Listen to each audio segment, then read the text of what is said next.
Bienvenidos nuevamente a otro programa de Todo el Consejo de Dios, un programa donde lo que procuramos es desglosar, desmenuzar la palabra de Dios para poder comprender el pensamiento y el corazón del Señor para con nosotros. Y habíamos comenzado en el programa anterior con el libro de Efesios en el capítulo 1, y para desmenuzar esto vamos a hablar con nuestros hermanos, los contertulios del día de hoy, los pastores y estudiosos de la palabra de Dios, como Ángel Luis Álvarez, bienvenido. Gracias. Ramón Ubillos, bienvenido. Gracias. Y también Miguel Díez, muy bien, bienvenido. Bien hallado, gracias. La verdad que el programa pasado habíamos hecho énfasis en prácticamente dos cosas. Uno era el título de apóstol, cómo se presentó con esa firmeza el apóstol Pablo, y por otro lado hablamos mucho de la predestinación, que es una de las doctrinas quizás controversiales. Pero hoy vamos a seguir avanzando a partir del versículo 15 del capítulo 1, del 15 al 23. Y Ramón, te pediría si podrías leer, por favor. Cómo no. Por esta causa también yo, habiendo oído de vuestra fe en el Señor Jesús y de vuestro amor para con todos los santos, no ceso de dar gracias por vosotros, haciendo memoria de vosotros en mis oraciones, para que el Dios de nuestro Señor Jesucristo, el Padre de Gloria, os dé espíritu de sabiduría y de revelación en el conocimiento de Él, alumbrando los ojos de vuestro entendimiento, para que sepáis cuál es la esperanza a que Él os ha llamado y cuáles las riquezas de la gloria de su herencia en los santos, y cuál la supereminente grandeza de su poder para con nosotros los que creemos, según la operación del poder de su fuerza, la cual operó en Cristo, resucitándole de los muertos y sentándole a su diestra en los lugares celestiales, sobre todo principado y autoridad y poder y señorío, y sobre todo nombre que se nombra, no solo en este siglo, sino también en el venidero, y sometió todas las cosas bajo sus pies, y lo dio por cabeza sobre todas las cosas a la Iglesia, la cual es su cuerpo, la plenitud de aquel que todo lo llena en todo. Bien, menuda enseñanza el apóstol Pablo comienza a dar aquí, ¿no? Pero todo comienza con la alegría que tenía el apóstol Pablo como padre espiritual de conocer el estado de las ovejas, ¿no? La alegría que tenía. Es un principio que Pablo establece y aprovecha cada carta para mandar un mensaje, una oración apostólica de bendición de la Iglesia, ¿no? Muchas veces no es que la Iglesia esté en esa realidad, pero esa es el anhelo y la petición del apóstol hacia la Iglesia de bendición, ¿no? Y él recuerda, hago memoria de vosotros cada vez que oro. Es decir, él está una vez más manifestando su responsabilidad como apóstol sobre la Iglesia, cubriéndola con la oración. Es decir, él es sacerdote delante del Padre hacia la Iglesia que él generó con su ministerio, ¿no? Yo creo que eso es importante tener en cuenta para lo que hablábamos el otro día del ministerio apostólico, como es un ministerio responsable, no un ministerio de apariencia y de vista al público, sino de trabajo y de lucha delante de Dios para la bendición de la Iglesia. Y Pablo quiere dejar claro eso, antes de corregir o de exhortar, deja claro que su corazón está ahí involucrado con la Iglesia a la que está escribiendo, ¿no? Ángel. Sí, estoy totalmente de acuerdo en esa cercanía del apóstol y en esa inquietud que él expresa, sin duda, también el deseo realmente de que la revelación de Dios siempre esté imprimiendo de bendición a su Iglesia que él fundó, y que es muy interesante porque él está deseando la revelación, el conocimiento, y como dice aquí, para que el Dios de nuestro Señor Jesucristo, el Padre de Gloria, os dé ese espíritu de sabiduría y de revelación. Sin duda ese es el deseo y esa es la oración del apóstol Pablo para su Iglesia, y para el Espíritu Santo nos habla a todos nosotros como Iglesia para que así también estemos prestos también a conocer la revelación y el conocimiento de Dios, que es exclusivamente por las Escrituras, el Nuevo Testamento. De alguna manera, pues un poco el apóstol aunque el único sumo sacerdote que existe ya desde siempre y para siempre es, según el orden de Melquisedec, que es el mismo Jesucristo, como hemos leído, que hace aquí mención de que Él es el que da la plenitud en todo y la cabeza, Dios lo constituye, Dios Padre lo constituye como cabeza de la Iglesia, que este texto deberían de leerlo los católicos con más firmeza, para pensar que ningún ser humano es cabeza de la Iglesia, ni papa, ni apóstol, ni profeta, ni nada, ¿no? Y también muchos pastores que se creen que son cabeza de la Iglesia y que hablan de la Iglesia como suya, ¿no? Ni siquiera ninguna oveja es nuestra, son todas del Señor. Pero el sumo sacerdote llevaba sobre sus hombros las 12 tribus simbolizadas en 12 piedras. Sí. 6 en cada lado. Pues el apóstol lleva sobre sus hombros la carga de todos los hijos espirituales, discípulos y pastores a los que él ministra, a los que él levantó, discipuló y a los que él estableció, ¿no? Y los lleva en oración. Y también en carga de sustento, porque cuando ve que algunos pasan necesidad, ¿qué hace? Pues recauda fondos de unos de los que tienen más para los que tienen menos. Y ahí le vemos recaudando ofrendas para los pobres de Jerusalén. No son los pobres incrédulos, primeramente dice que hemos de socorrer a los de la familia de la fe y después a los demás, ¿no? Entonces ese es el llevar el peso, ¿no? Llevar la carga, y además no deben atesorar los hijos para los padres, sino los padres para los hijos, y por supuesto que él estaba siempre llevando esa preocupación, ¿no? Y la oración es fundamental. Es un sacerdote, tiene que lanzar incienso, ¿no? Es el fruto continuo de labios, de orar, y pues aquí vemos esa carga. Un apóstol debe de tener ese fruto de labios. Pero hay algo muy importante, porque el apóstol Pablo en otro pasaje dice: yo no doy golpes al aire. Claro. Y entonces yo acabo de notar una oración inteligente, porque era una oración precisa. Claro. O sea, él pudo discernir el estado de la iglesia y le mostraba cuáles eran los motivos por los cuales él oraba. Piensa que en Éfeso y en las demás ciudades el helenismo estaba confundiendo a multitudes. Tú sabes la cantidad incluso hoy, milenios después, hay muchos pastores que tienen mezcla de helenismo y cristianismo, de evangelio y de los sabios helenos, ¿no? Humanismo de aquella época, filósofos griegos. Los filósofos griegos. Y entonces pues estaba imperando esa confusión, y por eso que esa especificidad de qué oración pide a Dios para ellos, que como tú bien dices, lo que más necesitan es revelación, espíritu de sabiduría y de revelación, para que no tengan vanas ilusiones, fantasías, ni doctrinas de hombres, sino que tengan conocimiento bien claro del propósito de Dios, de las riquezas celestiales, de la herencia que hemos adquirido con el testamento que nos ha dejado Jesucristo.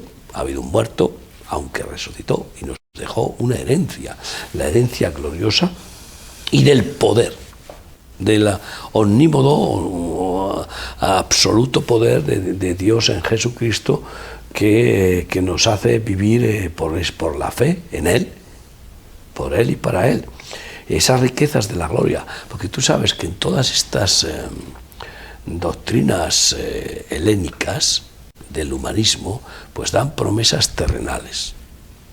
Sigue existiendo ese culto al hombre, al mundo, al reino perfecto de belleza, de culto al cuerpo, de éxito, de riqueza, el hedonismo. Esto nació todo de ahí. Y esas son las promesas que son vanas y que deben de ser desechadas, para que conozca las promesas de las riquezas celestiales, de la vida espiritual y el discernimiento, y que el espíritu de sabiduría y revelación. ¿Sabes? En Jeremías lo dice bien claramente: no se alabe el sabio en su sabiduría, en esto debe alabarse el que quiera alabarse, en conocerle a él, en conocerme a mí, dice exactamente, por eso Isaías 9, en conocerme a mí. Así que, en una palabra, que no conozcan tantas doctrinas tan diversas, estaban llenos. Cada día querían escuchar doctrinas nuevas y ya Pablo y todos se juntan porque este trae algo nuevo, ¿no? En el Areópago y tal. Entonces, que no se alabe el sabio, su sabiduría humana, terrenal, animal y diabólica, sino en conocer a Dios.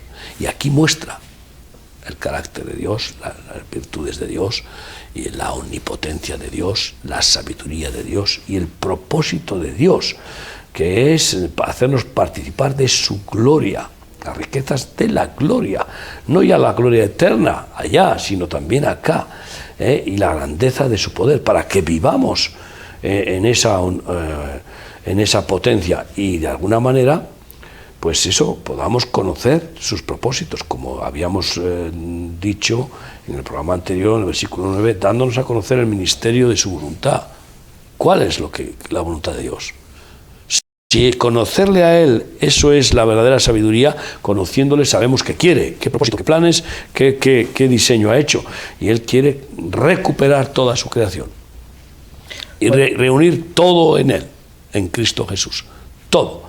El cosmos, los tres cielos y todo lo que está en la tierra, y que todo es suyo y todo le pertenece. Ahí en el versículo 18 dice, alumbrando los ojos de vuestro entendimiento, o sea que parece que aún los sabios de este mundo, con su entendimiento natural, no pueden entender y comprender el plan de Dios. La gran diferencia que tiene el cristianismo y bueno, y el judaísmo anteriormente, es que el Dios al que se adora no es un Dios creado por el entendimiento humano, sino que viene como consecuencia de la revelación de Dios. Dios se revela al hombre y el hombre acepta a Dios como Dios se revela, no lo hace a su medida, sino que acepta la revelación de Dios, muchas veces incomprensible, que queda más allá de pues eso, lo que se suele decir, ¿no? Oye, somos finitos y Dios queda fuera de nuestra finitud, ¿no? Y entonces recibimos esa revelación de ese Dios y la aceptamos sin discutirla. Y esa es la grandeza de la palabra de Dios, que Dios se revela a sí mismo y nos muestra aspectos de su propia realidad para nuestra vida. La mayoría de los ídolos y los dioses falsos son consecuencia de la creación humana, de la imaginación. Y con inspiración satánica. Sí, y con inspiración satánica, ¿no? Y de hecho, bueno, por ejemplo, en Éfeso... Sobre todo en Éfeso. En Éfeso estaba la diosa Diana y había un movimiento muy platónico, muy espiritista, ¿no? De hacer las cosas sin tocar el suelo, en el aire, ¿no?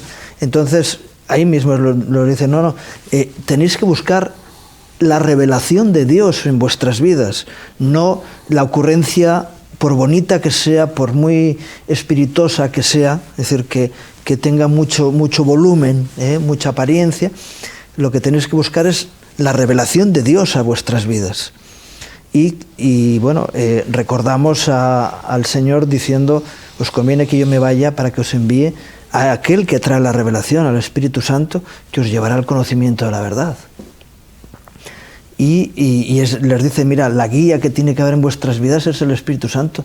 Lo que os va a hacer diferentes al resto de los creyentes en lo que crean va a ser que vosotros sois guiados por el Espíritu de Dios. Que es el gran privilegio que Dios nos da, que su Espíritu esté en nosotros y que podamos actuar en consecuencia al Espíritu Santo.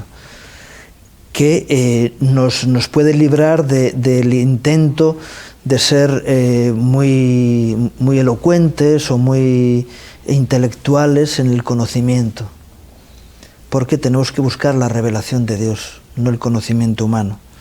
Aunque está bien aprender, pero el mejor aprendizaje que vamos a poder tener es el discernimiento espiritual, es decir, que el Espíritu Santo nos muestre la realidad de Dios para nuestra vida. Nosotros tenemos incluso, pareciera que no, pero tenemos muchas más ventajas que las ventajas que tenían los efesios, porque nosotros tenemos la Escritura. Ellos estaban empezando a recibir la Escritura a través de epístolas y a través de consejos.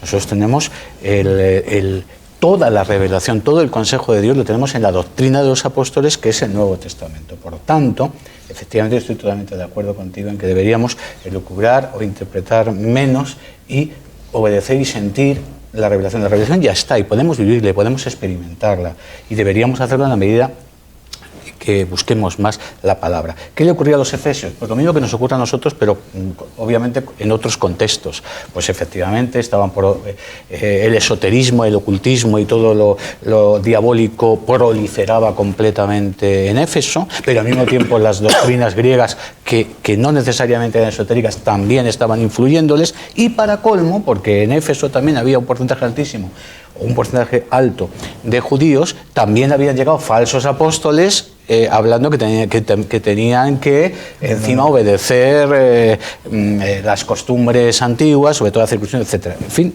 tenían sus ataques y ante eso Pablo, pues como siempre, va poniendo los fundamentos. Igual que ahora nosotros no tenemos a Diana de los Efesios, evidentemente, pero hay otros muchos ídolos y a veces los peores, que son los ídolos del corazón, y tenemos infinidad de falsas incluso doctrinas y enseñanzas que se infiltran también en las iglesias. ¿Qué tendríamos que hacer? Pues lo que dice aquí habla claramente: para que el Dios de nuestro Señor Jesucristo, el Padre de Gloria, os dé espíritu de sabiduría y de revelación. Y bueno, pidamos a Dios esa sabiduría. La revelación ya la tenemos, está en la Escritura, no necesitamos más en cuanto a la revelación completa de Dios, sí, en cuanto a nuestro caminar diario o la profecía que nos vaya guiando como iglesia. Y dice aquí, en el conocimiento de Él, solo de Él, y que Él alumbre a los ojos de vuestro entendimiento para que sepáis cuál es la esperanza a que Él os ha llamado, cuáles las riquezas de la gloria de su herencia. Por cierto, aquí las riquezas, evidentemente, podríamos parar un poquito, porque ¿a qué riqueza se está refiriendo? Se está refiriendo tal vez a que nos hagamos millonarios y que seremos, mientras más dinero tengamos, seremos más ungidos, o tal vez se está refiriendo a conocerle de una manera más intensa, más profunda, conocer sus bendiciones, conocer su propia revelación que nos hace feliz, ser guiados por el Espíritu Santo que nos hace más altruistas, que nos hace amar más al prójimo, etcétera, etcétera. Pues eso sería bueno, porque aquí también nos está diciendo que deberíamos saber las riquezas que tenemos. Y algunos, este texto y otros muchos, lo interpretan de una manera completamente material. Y lo hacen, ¿Dónde está tu tesoro? Así está tu corazón. De una manera que embelesan. Sí. Sin duda alguna, aquí está hablando de frutos y dones. Cuando habla de las riquezas de gloria, manifiestan lo que es el carácter, la nobleza, la pureza, la santidad, el amor, el gozo, la paz, que eso sí que no tiene precio. No hay dinero suficiente para poder comprar estas riquezas, que son las que realmente importan, porque lo que se compra con dinero es perecedero, pero estas riquezas no perecen, permanecen, y permanecerán por la eternidad.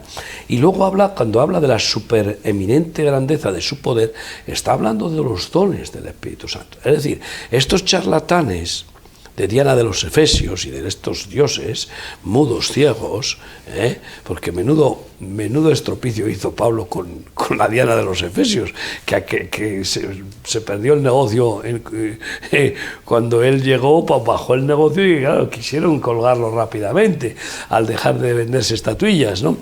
Pero está diciendo que todos estos dioses mudos, falsos, creados por los hombres, como bien has dicho tú. Yo recuerdo una frase ahora de alguien, un siervo de Dios, que dijo: yo creo en el Dios que ha creado a los hombres, no en los dioses que los hombres crearon. Porque efectivamente, es que, vamos, esto es terrible. Pero es que muchos hay incluso que se dicen cristianos que han creado un Dios a su manera, que no es el verdadero Dios, al aplicarle doctrinas que él no dijo, y que dicen, Dios ha dicho y Dios no dijo. Pero en cualquier caso, aquí habla también de esa grandeza de su poder, de la cual nos hace participantes, ¿no? Y que opera en Cristo, y nosotros, los que creemos también, según la operación del poder de su fuerza, hemos de estar viviendo en esa grandeza, en esa fe que mueve montañas y haciendo esas cosas que Jesús hizo y aún mayores, pues como Él lo prometió, porque Él se fue al Padre, ¿no? Y bueno, pues en esa manifestación de la omnipotencia habla de cómo tiene potestad sobre todo principado. Es decir, aquello estaba lleno de principados demoníacos. Bueno, digamos que ese es lo más importante o lo que la diferencia al apóstol Pablo de otros escritos, donde comienza a hablar como nadie de lo que es la guerra espiritual y la lucha espiritual. precisamente en un lugar donde había no solamente un cultito a Dios, dice que gritaban como 3 horas, grande es Diana de los Efesios y de toda Asia. Entonces había algo muy importante en ese lugar. O sea que esa iglesia, el contexto de esa iglesia es que vivía en medio de una opresión espiritual muy importante. Esta diosa que viene de Semiramis, que es la madre de todas las falsas diosas, la diosa del cielo, la diosa de la fecundidad, la diosa del amor, la diosa de la belleza, etcétera, y que te cambia de nombre, Isis, pues realmente había tenido un furor tremendo porque se habían levantado templos de fornicación, con cultos a la diosa en orgías tremendas. Entonces los importantes participaban de esas llamadas bendiciones de la diosa, de grandes comilonas, grandes banquetes y fornicaciones, con las vestales. Y efectivamente esta epístola lo iremos viendo más adelante, sobre todo en el capítulo 6. Lo más relevante de esta epístola es la autoridad de Pablo y la enseñanza sobre la guerra espiritual. Y culminaremos con la armadura de Dios en el capítulo 6. Pero aquí ya está efectivamente anticipando.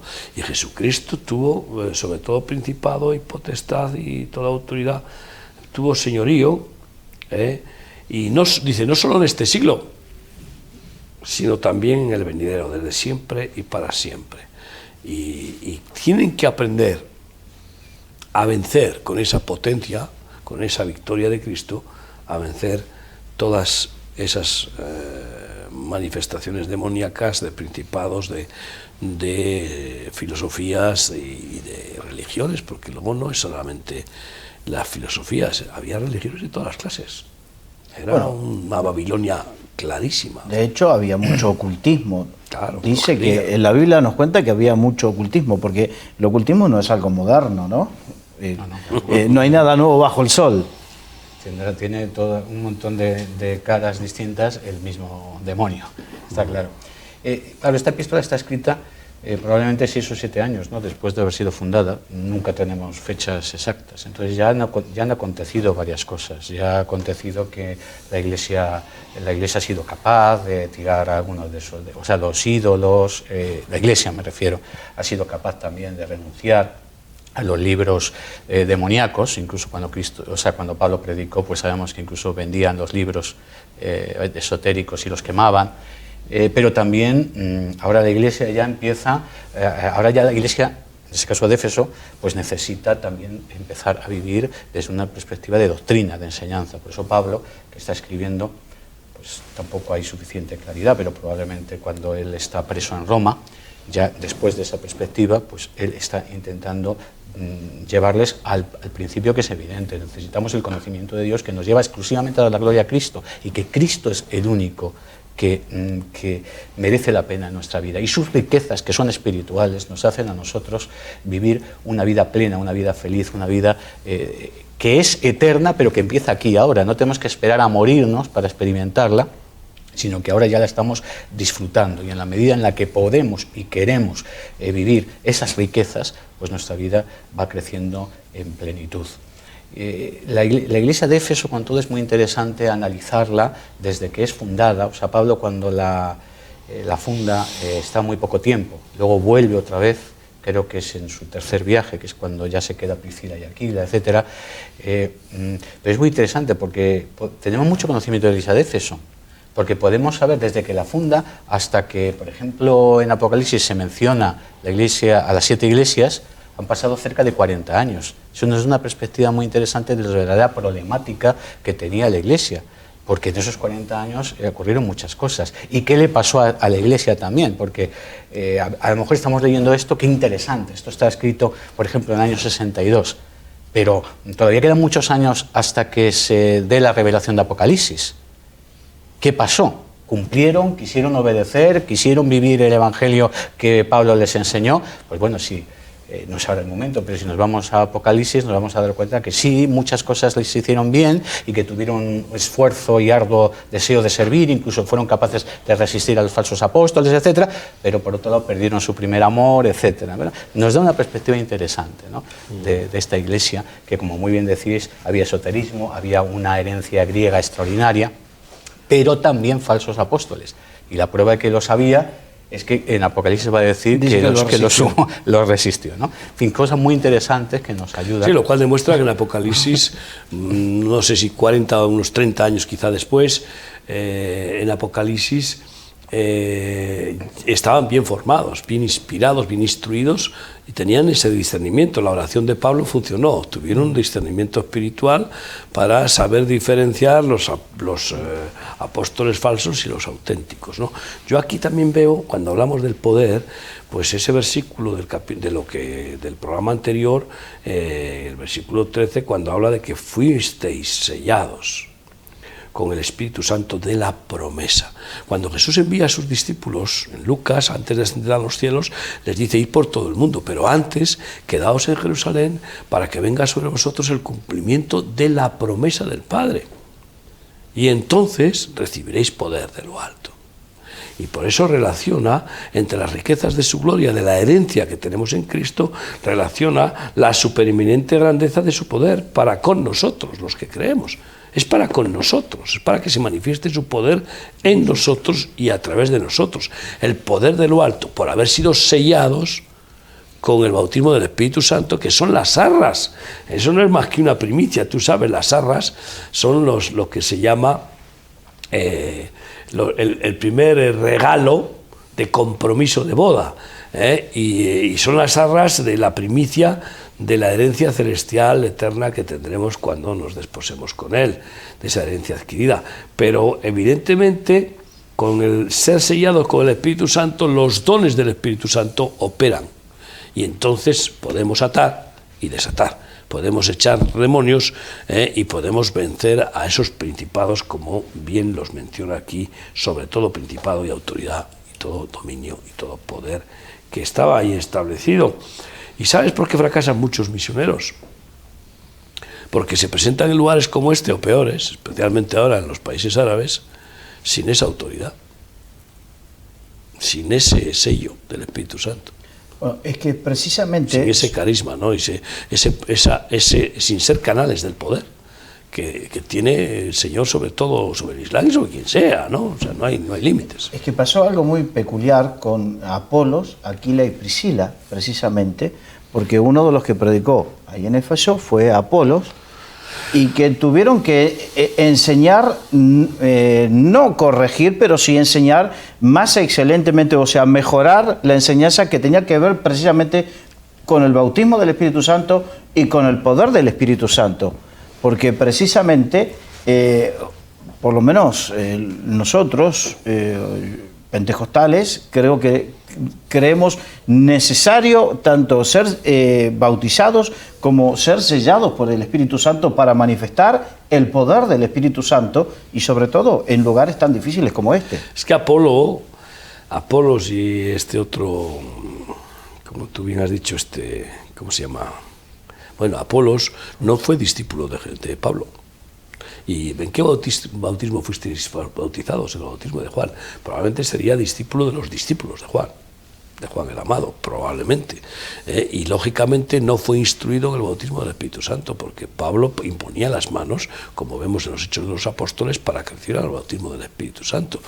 Y entonces, pues fueron reconvenidos. ¿Por quién? ¿Quién reconvinó a Apolos?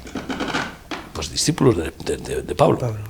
Aquila y Priscila. Priscila y Aquila, que fueron los que le reconvinieron y dijeron: no, hay un camino más excelente, y no es el camino del Logos, porque Apolos era un predicador de pico fino, vamos, por lo que se da a entender, que era un hombre elocuente, dice, un gran predicador, pero le faltaba el poder. Yo creo que autoridad. Probablemente, como estos discípulos que no conocían del Espíritu Santo, fueron discípulos, a mi juicio, de los discípulos, pero no serían más bien de Juan el Bautista. Claro.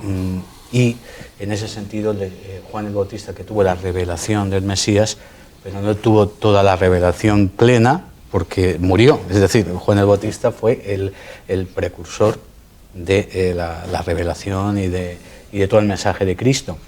Y evidentemente Apolos tenía revelación de Cristo, pero no tenía la suficiente revelación como para tener la más excelente conocimiento de ese Mesías, de su resurrección y de la venida del Espíritu Santo como la promesa, ¿no? Y efectivamente pues fue instruido. Y una vez más sigo diciendo que el privilegio tenemos, sin embargo, nosotros, que tenemos el Nuevo Testamento a nuestro alcance, y por otro lado, qué triste tantísimos cristianos que no cumplen lo que aquí se invita a hacer, y es a buscar sabiduría y conocimiento dentro de esta revelación, sino que más bien pues buscan emocionalismos, sentimentalismos, juergas, eventos, no sé qué, cuando aquí tenemos la revelación de Dios y aquí tenemos una enseñanza extraordinaria.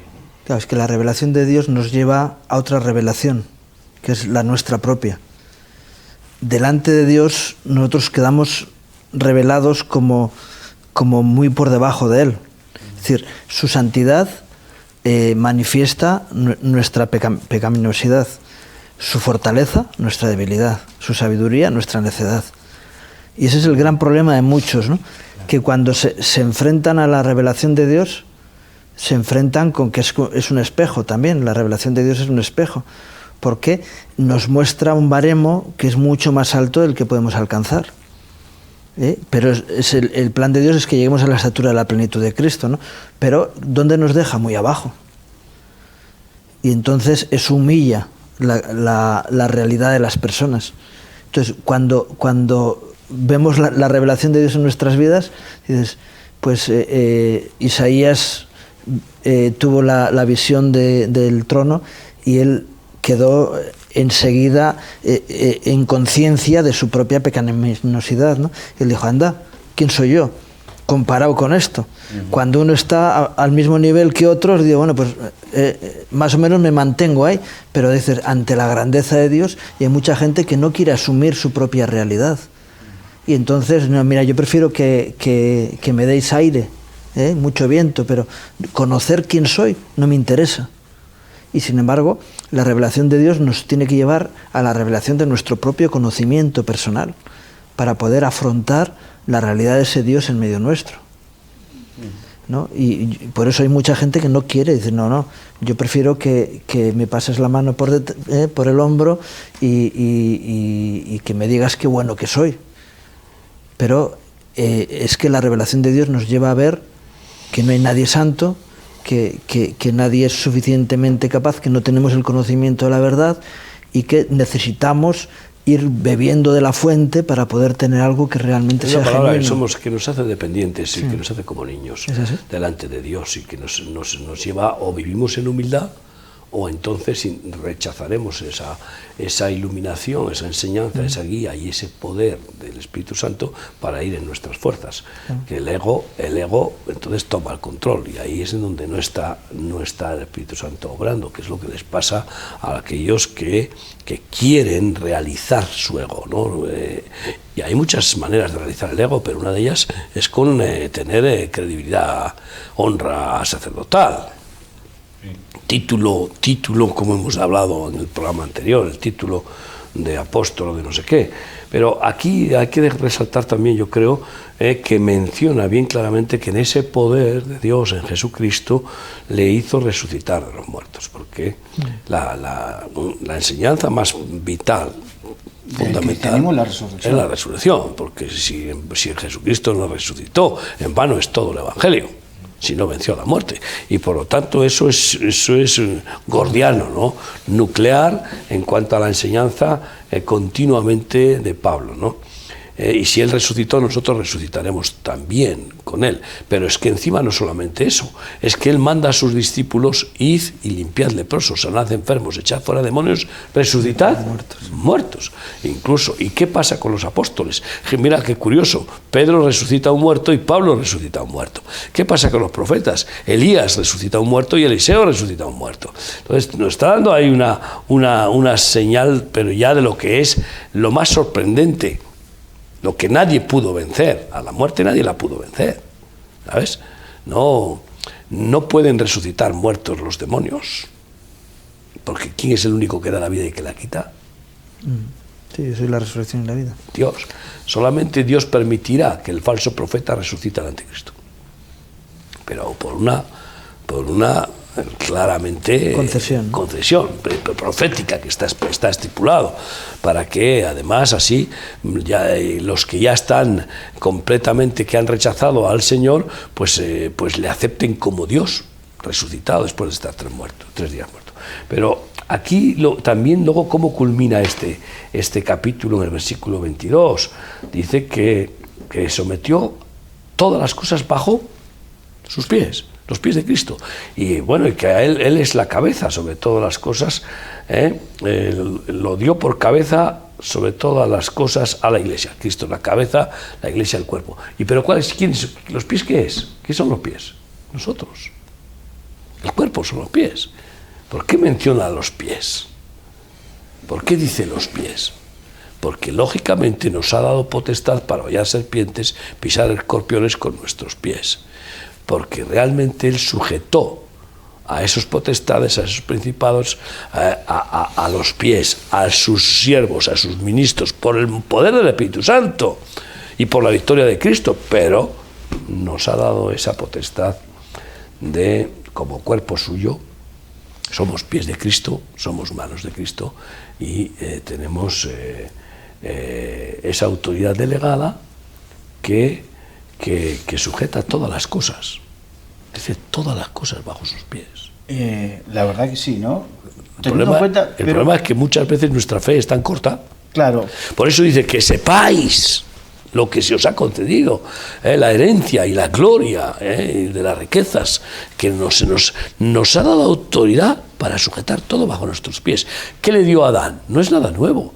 Cuando Dios creó la creación y puso a Adán, ¿qué le dijo? Que le daba todo dominio bajo sus pies, de toda la creación.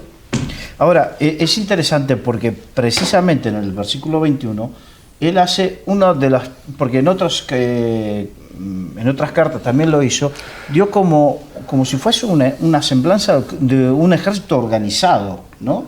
Porque dice, sobre todo, hablando de la autoridad y de la resurrección de Cristo, sentado a la diestra en lugares celestiales, sobre todo principado, autoridad, poder y señorío. Claro. ¿Qué serían, Ángel? Pues sobre toda autoridad natural y sobrenatural, es decir, todo, aún, hemos mencionado en otro momento, el propio diablo se sujeta a la autoridad, o sea, Cristo ha vencido, Cristo es el Dios vivo, real, poderoso, que ha vencido a la propia muerte. Dice esta pregunta específicamente a ti porque hace unos minutos mencionaste de muchos cristianos emocionales, pero que después no viven este poder, sobre todo principado, sobre toda autoridad. Entonces, yo crecí y viví en Argentina cuando en Argentina era la emoción de que todo el mundo se tenía que caer, de la risa, que eran señales, y había muchos que vivían de las señales y toda su experiencia en el Señor se centraba en ese tipo de señales, pero a la hora de vivir un evangelio de poder estaban bajo opresiones, perturbaciones, sobre todo esos principados. Entonces, precisamente creo que es un punto importante para que entendamos que si el Señor nos da poder precisamente para estar sobre estos espíritus diabólicos, ¿no? Y no para estar sometido o debajo. Pero claro, aquí, cuidado, y sobre todo nombre que se nombre. Vamos a ver, el rey Juan Carlos, presidente Zapatero, me da igual, Obama, me da igual. Con todo el respeto que merecen, ¿no? Con todo el respeto que merecen, pero sobre todo nombre humano o nombre diabólico, porque claro, los demonios tienen también su nombre. Luego efectivamente hace jerarquías, principados. En Efesios lo dice más claro, principados, potestades, gobernadores y huestes de maldad en las esferas celestes. Es decir, que hace bien claramente la jerarquía de los ejércitos demoníacos capitaneados por Satanás. Pero claro, aquí también yo creo que estamos hablando de alcaldes, concejales, gobernadores, jueces y presidentes, ministros, etcétera. Yo he tenido 2 experiencias de tener que orar delante en Euskadi, tú lo sabes, delante del ¿cómo se llama? Gobierno, de la sede del gobierno, de la Lehendakaritza, y con donde están todos los congresistas, el palacio, el lugar del gobierno central en Vitoria, que nos querían cerrar el centro. Pero vamos, de una forma, pero así, arrasándonos, al principio. Y entonces en la puerta, igual que Mardoqueo, me puse ahí en la puerta y oré. Y dije, Señor, tú pones y quitas rey. ¿Quién es este que quiere estorbar a un llamado tan claro, tan contundente que tú nos has hecho? Quítalo de medio, Señor. Era un psiquiatra que odiaba a los drogadictos y le pusieron como viceministro, nada menos, llevando el departamento de la droga, y decía a los drogadictos, vosotros tenéis que moriros todos. El psiquiatra y no creía, no sé si te acuerdas de todo aquello. Sí, pero no hay solución. No hay solución. Y claro, yo decía, pero vaya un elemento que han puesto para llevar precisamente el departamento. Había miles de drogadictos en Euskadi, aquello fue una cosa alucinante el comienzo, y por eso Dios nos levantó a nosotros para establecer esa alternativa, ¿no?, del Espíritu Santo. Pero oré y dije, Señor, quítale, y ejercí esa autoridad allí. ¿Sabes? A los 15 días desapareció por completo del mapa, nunca más tuvo ninguna intervención política este hombre. Y así nos dejaron varios años en paz. Pero a los 2 o 3 años nombraron a un jesuita, jefe del departamento, y venía, y hablé con él en el gobierno, y le dije, tú eres jesuita y dices que no podemos predicar el Evangelio ni hablar de Dios en la rehabilitación, como que Dios no tiene nada que ver con esto. Tú dices que Dios tiene mucho trabajo allá arriba en el cielo y que no se preocupa de las cosas de los hombres, pero tú, ¿qué fe? ¿Cuál es la fe tuya? ¿Te imaginas hablarle encima así a la suprema autoridad del gobierno en ese departamento? Pues claro, todavía se puso más furioso conmigo, pero yo salí otra vez, ya tenía la experiencia. Y salí otra vez y volví a orar y a decir, Señor, quita a este hombre de la política. Y evidentemente esta vez no tardó 15 días el Señor en quitarlo, sino una semana. Y desapareció, nunca más. ¿Te acuerdas de aquel hombre? Bueno, pues así ha sucedido con otros. Claro, esto es muy delicado. No podemos actuar a capricho y decir, bueno, ahora que quiten a este presidente de gobierno o que quiten a tal. Porque uno tiene también temor de Dios, es decir, no provocar a Dios, es decir, de tentar a Dios, ¿no? Pero como el Espíritu Santo te ponga la convicción, te da la autoridad, porque te da la medida de fe, el Señor te puede usar para quitar a un presidente y a cualquiera. De hecho, recuerdo un abogado que tenía un cargo muy importante en Argentina, en Mar del Plata, en la cárcel, y que cobraba a los presos de una forma vergonzosa por intentar marearlos, y llegamos nosotros y les ayudamos para salir de la cárcel más temprano que él, y se puso furioso y bueno, hizo unas calumnias que secuestrábamos a los jóvenes, no te lo pierdas. Y salió en internet y que Remar secuestraba a las personas, y llevaron a la cárcel a un argentino que era uno de nuestros responsables, pero que estaba en libertad condicional, porque tenía antecedentes. Y claro, cuando hay una denuncia, aunque sea mentira, como tengas antecedentes, tú de momento vas trincado. Y se lo llevaron a la cárcel. Bueno, pues le hablamos, le dijimos, usted no tiene derecho a calumniar de esta manera. Usted está haciendo una barbaridad. Nosotros no es cierto eso, ni nos conoce usted. Simplemente le hemos quitado a usted negocio, que no sabíamos ni siquiera que usted estaba negociando en esta forma. No hubo manera, se puso más rabioso, siguió haciendo más y más ataques, cayó muerto, nada más que oramos. El Señor quita y el Señor pone. Y el Señor pone. Y mucho temor de Dios, cuidado con los siervos de Dios, porque oye, Pedro se pone a hablar con Ananías y Zafira y caen los 2 muertos delante de él, a sus pies.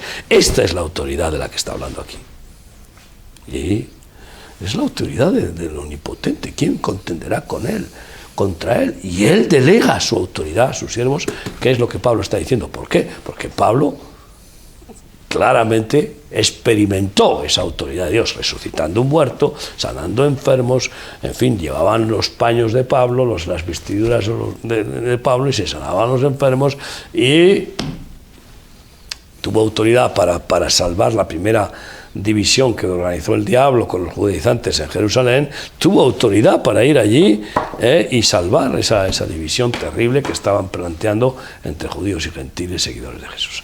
Así que esto es fundamental, que tengamos claro qué es lo que se nos ha concedido, qué herencia tenemos en Jesucristo y qué poder. Dice, resistid al diablo y el diablo huirá de vosotros. Huirá, que no es simplemente que el diablo pues nos va a pegar una paliza y cuando estemos medio muertos entonces va a venir el Señor. No, huirá implica que hay una confrontación, pero hay una autoridad. Ahora, la autoridad, lo que es evidente y tenemos que enfatizar, es nuestra en la medida que nosotros estamos en la perfecta voluntad de Dios. Porque en realidad la autoridad, aquí claramente se dice, y en otros pasajes como es evidente, es de Jesucristo. Dice cuál es la extraordinaria grandeza de su poder para con nosotros los que creemos según la acción de su fuerza poderosa. Pero dice, esta fuerza operó en Cristo, resucitándolo de los muertos y sentándolo a su derecha en los lugares celestiales. Sobre todo, principado y autoridad, poder y señorío. O sea, es Cristo que está a la derecha del Padre y que por tanto Cristo recibe toda la autoridad de Dios porque es Dios, evidentemente. Entonces es evidente que todos sus hijos, que estemos en su voluntad, podemos ejercer la autoridad, pero que es nuestra en la medida que Cristo es realmente el Señor. Porque no es nuestra autoridad en sí misma. Nosotros, por ser cristianos, no tenemos autoridad. Tenemos autoridad si Cristo está operando en nosotros y nos está guiando. El ejemplo, ¿no?, está en los exorcistas ambulantes. Los exorcistas ambulantes que quisieron echar fuera demonios. Los hijos de Esteban, los 7 hijos de Esteban. Te echamos en el nombre del Jesús que predica Pablo. A Pablo lo conozco, a Jesús también, pero ¿y ustedes quiénes son? Y se recibieron una buena paliza. Exactamente. Ahora, estamos en los últimos minutos y me gustaría terminar con algo que yo considero que es muy bonito, porque dice, cuando dice sometió todas las cosas bajo sus pies y lo dio por cabeza sobre todas las cosas a la iglesia, la cual es su cuerpo, la plenitud de aquel que todo lo llena en todo. O sea que, claro, la iglesia viene a ser la plenitud. O sea que es la amada del Señor. No, la iglesia con la cabeza. Con la cabeza.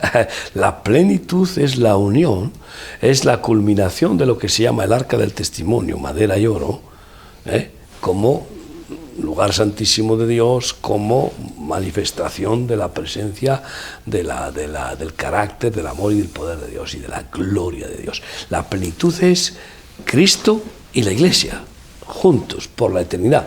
Dios y la familia ampliada.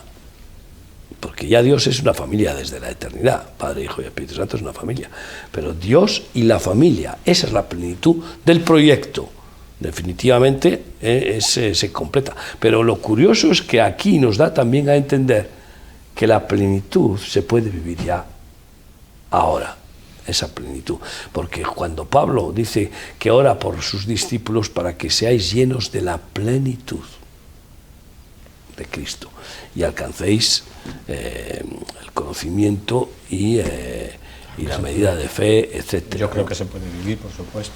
Lo que no podremos vivirlo es continuamente, hasta que no estemos con el Señor, evidentemente. Vamos, creo yo que nadie ha sido capaz de vivirlo en su plenitud continuamente, pero que tenemos destellos de la gloria de Dios, que hemos experimentado, yo creo que todos los que estamos aquí, momentos especiales de la presencia de Dios se ha manifestado, autoridad de Cristo en nosotros, como nos contaba Miguel, que es Cristo realmente. O sea, Miguel no puede echar a ningún político, pero Cristo en él tiene la autoridad de echar no al político, sino a la influencia espiritual que puede estar actuando en un político para ir en contra de la obra de Dios.